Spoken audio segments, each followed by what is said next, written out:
Guys अक्सर हमें हमारी डेली लाइफ में इस तरह के सेंटेंस बोलने होते हैं जिनमें हमें बोलना होता है जैसे कि मेरी बात करवा देना उससे, मैं तुम्हारी बात करवा दूंगा उससे, तुम्हें उससे मेरी बात करवा देनी चाहिए थी, क्या तुम उससे मेरी बात करवा सकते हो। गाइस जब इस तरह के सेंटेंसेस को इंग्लिश में बोलने की बात आती है तो काफ़ी लोग कंफ्यूज हो जाते हैं। तो चलिए आज सीखते हैं इस तरह के सेंटेंसेस को इंग्लिश में कैसे बोला जाता है जिसमें हम किसी से किसी की बात कराने का जिक्र करते हैं।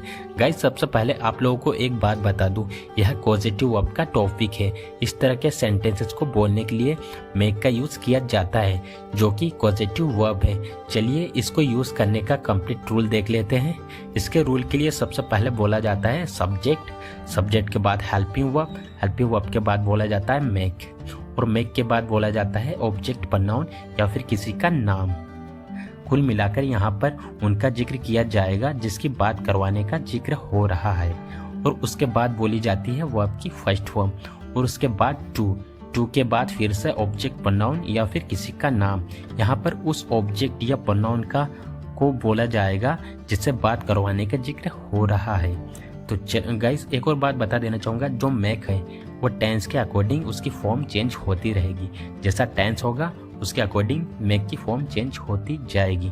तो चलिए यहाँ पे कुछ एग्जांपल्स लेते हैं गाइस ताकि इसे और बेहतर तरीके से सीख सके।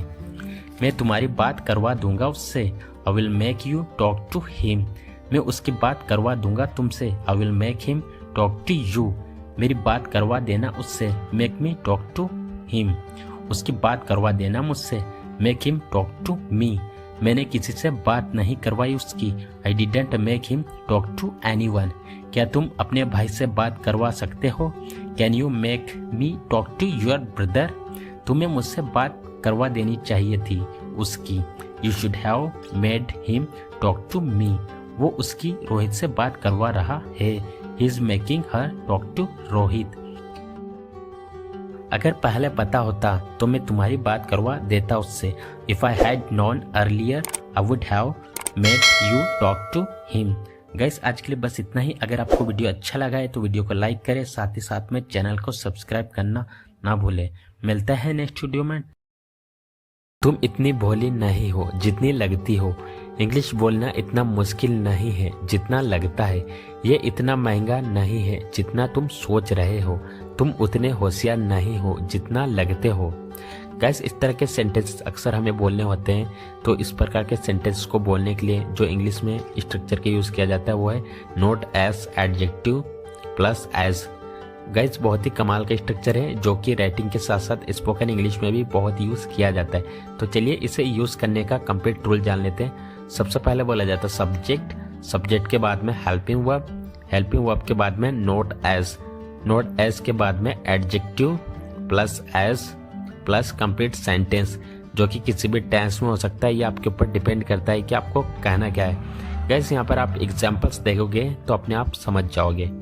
ये इतना आसान नहीं है जितना तुम सोच रहे हो, it is not as easy as you are thinking, तुम इतनी सीधी नहीं हो जितनी लगती हो, you are not as innocent as you look, English बोलना इतना मुश्किल नहीं है जितना लगता है, speaking English is not as difficult as it seems.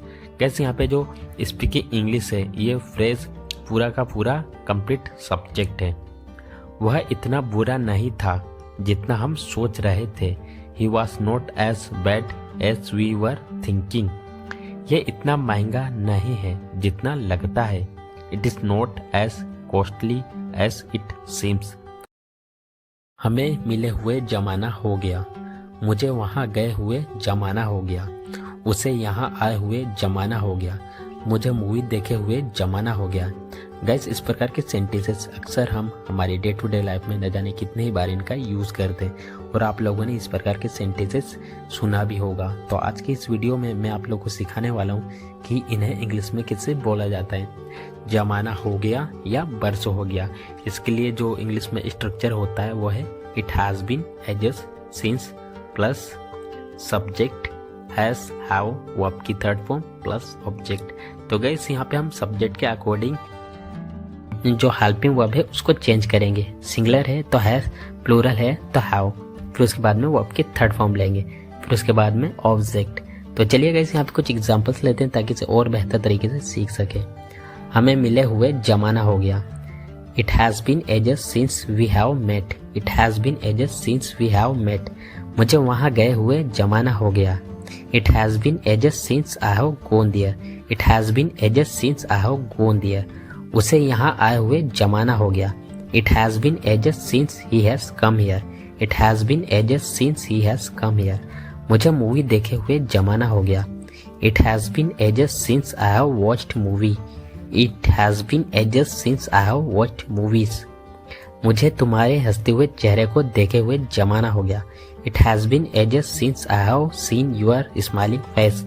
It has been ages since I have seen your smiling face. मुझे किताबों को हाथ लगाए हुए जमाना हो गया।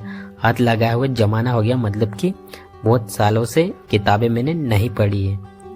It has been ages since I have touched books. It has been ages since I have touched books. तो गाइस आज के लिए बस इतना ही। अगर आपको वीडियो पसंद आया तो वीडियो को लाइक करें। मिलता है नेक्स्ट वीडियो में। Till then take care and keep practising, have fun.